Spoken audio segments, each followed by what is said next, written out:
Votre main droite.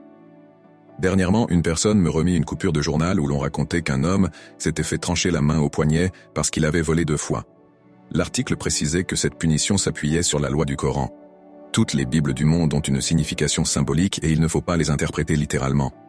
Dans Matthieu 5:30, il est dit « Et si c'est ta main droite qui te scandalise, coupe-la et jette-la loin de toi. » La Bible est remplie de paraboles, d'allégories, de métaphores, de comparaisons et de déclarations énigmatiques.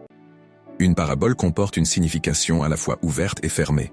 C'est avec la main que vous façonnez, moulez, créez et dirigez. Naturellement, vos pensées dirigent l'action de votre main. Par exemple, si vous dessinez une image laide et monstrueuse, vous pouvez vous changer l'esprit en vous identifiant avec la beauté indescriptible de Dieu et peindre dans la beauté une joie d'éternel. Si vos travaux et vos créations artistiques sont complètement stériles, arrêtez-vous immédiatement et détruisez tout. Autrement dit, changez votre attitude mentale. Si vous ne réussissez pas en affaires ou dans votre profession, c'est à cause de votre vie mentale et des images que vous formez. Il faut que vous changiez vos pensées. Dans un pays d'Orient, j'ai demandé au guide ce que signifiait une affiche dans un parc. Il me répondit que la traduction littérale était la suivante. « Coupez-vous les pieds », ce qui voulait dire dans notre langage « Ne marchez pas sur la pelouse ». Et il ne leur disait rien qu'en parabole. Matthieu 13:34. Si ton œil droit te scandalise, arrache-le et jette-le loin de toi.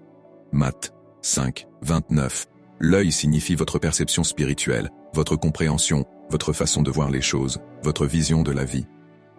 Quand un garçon comprend une équation algébrique compliquée, il dit « Je la vois maintenant », ce qui revient à dire qu'il la comprend complètement. Si vous dites que vous ne pouvez vous en sortir ou que vous ne ferez jamais de progrès dans la vie, alors arrachez cet œil. Autrement dit, débarrassez-vous de cette attitude stupide et rendez-vous compte que vous êtes un enfant de l'infini, né pour réussir. Admettez que vous avez un guide divin et que vous vivez dans l'attente joyeuse de ce qu'il y a de meilleur. Et ce qu'il y a de meilleur sera votre partage. Commencez à entendre le langage des arbres, les sermons des pierres, les chansons des ruisseaux, et Dieu dans toutes choses.